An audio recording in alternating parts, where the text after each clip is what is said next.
كنيري هجامي بلان إن بدن سومالينا هاي بيوقف على ودا إشي هجامي بلان إن بدن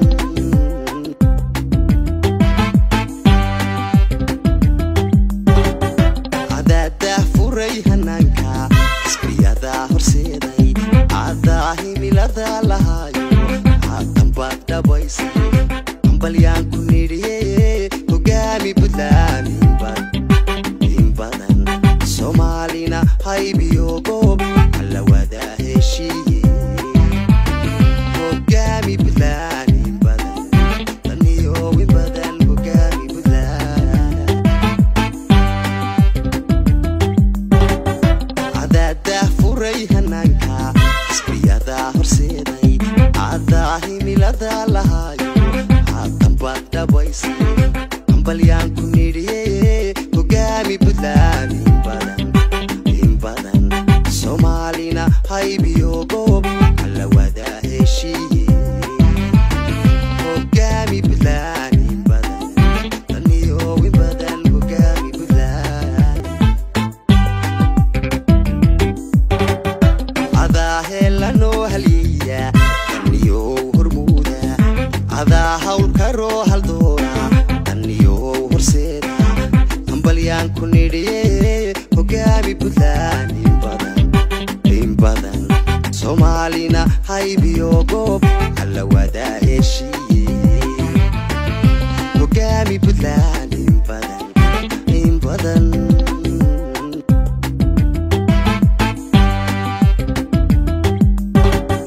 عددا فري هنانكا سبيادا هرسيداي عدا هيميلادا لهايو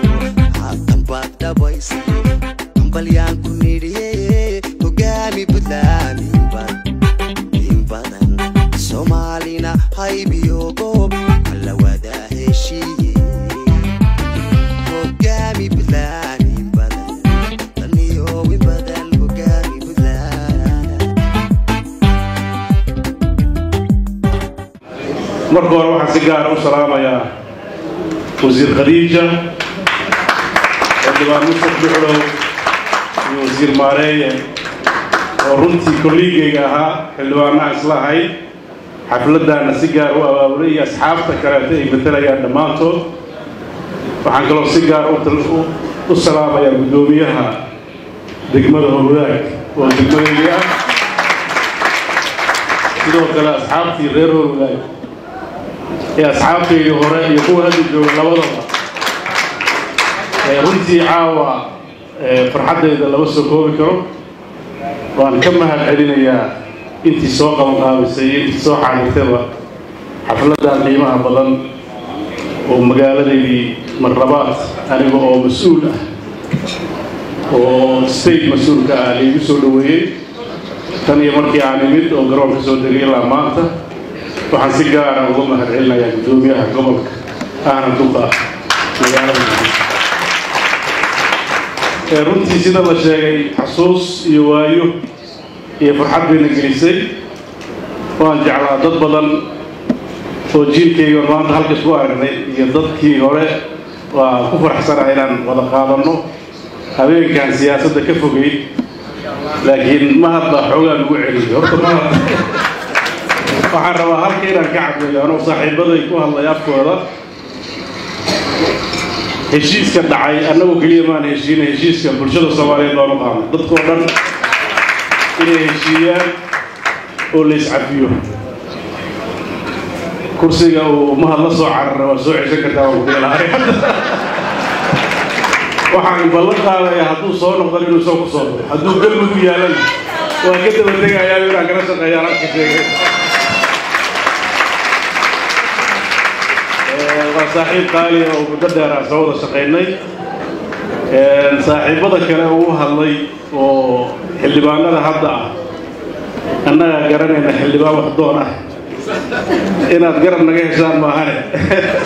ترون الرؤية اللي قبل المكان طبعا الشيء كان مقتصر وقاري وكسر بلوني سمرات ama magacii hore x dhuusamareeb haddaba laga bedelay afkiina iska bartay intaas runtii wuxuu ahaa heshiis loogu danaynayo dalka iyo dadka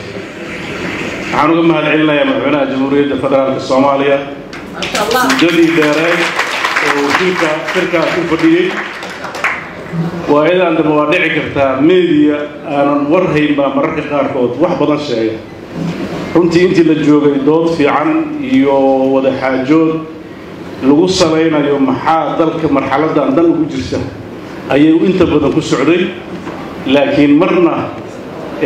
xiniftan siyaasadeed ma jirin kala aragtiduwanaantuna waa midda waqtigaas keentay in marka dambe meel la isdhihi karo iyadoo laga fiirinayo midnimada dalka xasiloonidiisa iyo qabsoomidda doorasho waqtigaysan oo waqtigeedii ah intaasaa saldhig u ahayd waana filayaa intaas intiinaba inaad u arkayseen inuu tahay in macquul ah oo cid kastoo meeshaas joogto ay sidaa u arki lahayd marka waxaan rajaynayaa sidaa loo sheegay heshiiskan cidna looguma darnaan cidna looguma roonaan wuxuu ahaa dalka danta iyo maslaxadiisa haddii cid ay leedahay abaalkiisa iyo magaciisana madaxweynaha jamhuuriyadda federaalka soomaaliya oo ahaa cidda gartay in sidaas ay wax ku dhacaan iyo saaxiibadii kale ee ka soo qayb galay ee maamulada matalayay iyo guddoomiyaha gobolka banaadir oo isaguna goobjooga waxaan rabaa siyaasadda uu ku dheeraaday inaan ku dheeraado marrabo intaasaan rabaa inaan ku xiro keliya inaan intaas sheego dabcan inaan iscafinay baan anoo saaxiibaday qiraya marka inaad ansixisaanna waan rajaynayaa ilaahay oo dhagaxtuurka iska daysaan insha allah aadaan ugu faraxsanahay runtii in xafladdan qabsoonto in saaxiibadii reer Wadaag ay halka joogaan in maanta runtii karaamadan iyo sharaftan ay aan halka ku helnay waxay muujinaysaa dadka Soomaaliyeed inay yihiin dad midab meel walba joogo dabcan mas'uuliyad markaa haysid siyaasaddu waayadan dambe waa iska xarjiidkeeda baday oo warkeedu waa gaar marka anaga xamar markaan joogi jiray maalintiina waa la feertami jiray habeenkiina waa la wada caweyni jiray marka haddii maalinta xataa dhagax la isku tuuro habeenkii waa la wada joogaa laba kala maqnaa dad ehelaa leeyahay runtiina dalka iyo marxaladdu maraya sababahaas keenaya oo ah dib u dhis baa lagu jiraa aragti kala duwanaantu waa shay dabiici marna xumaan ma jirto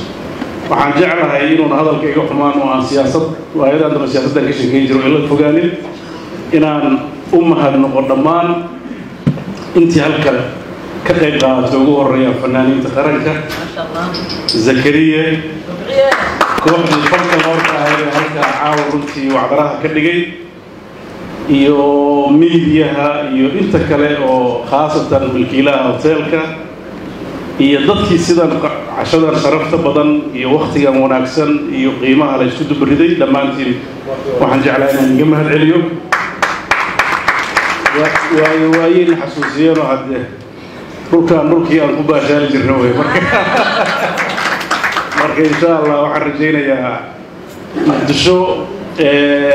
quruxda ay lahayd wuxuu ahaa amni quruxdu daaraha iyo dhismuhu macno badan ma sameeyo magaalo runtii labada habeennimo iyo saddexda habeennimo meeshii la rabo la iska aaminsan annagoo Wadaag degan baan saddexda habeennimo Cabdicasiis ka tegi jiray iyo labada habeennimo wax dhibaato ah iyo waxaad ka baqaysay ma jiro hadda waxa ugu weyn oo haysto waa arrinta amniga taasna waxaan rajaynayaa ilaahayna waa u baryeennaa dowladda iyo dadkeeduna waxaa la rabaa insha allah dhammaantiin annagu isirno inaan amniga uun xoogga saarno haddii ammaan la helo waxyaabaha kaleetoo dhan iyagaa iska imaanaya marka insha allah muqdishona waxaan u rajaynaynaa guul iyo horumar guddoomiyaha iyo maamulkiisana waxaan u rajaynaynaa waajibaadkooda inay gutaan degmada Wadaag si gaara waxaan u rajaynayaa xogteeda waan hayaa isbeddel inuu ka jiro waa la socdaa caqabadaha gaarka u haysana si gaar inaan uga sheekaysanaa rabaa si gaar inaan waxaan rabaa Wadaag wixii karaakayga aan uga qabto maxaa yeele waa meesha ku soo barbaaray aad baad u mahadsantihiin mar rabo inaan hadalka xumeeyo oo wax badan ku dheero laakiin mar labaad maamaqadiinta si gaara mar labaad ugu baaxaya ورنتي هولودان كي دكتور هيدا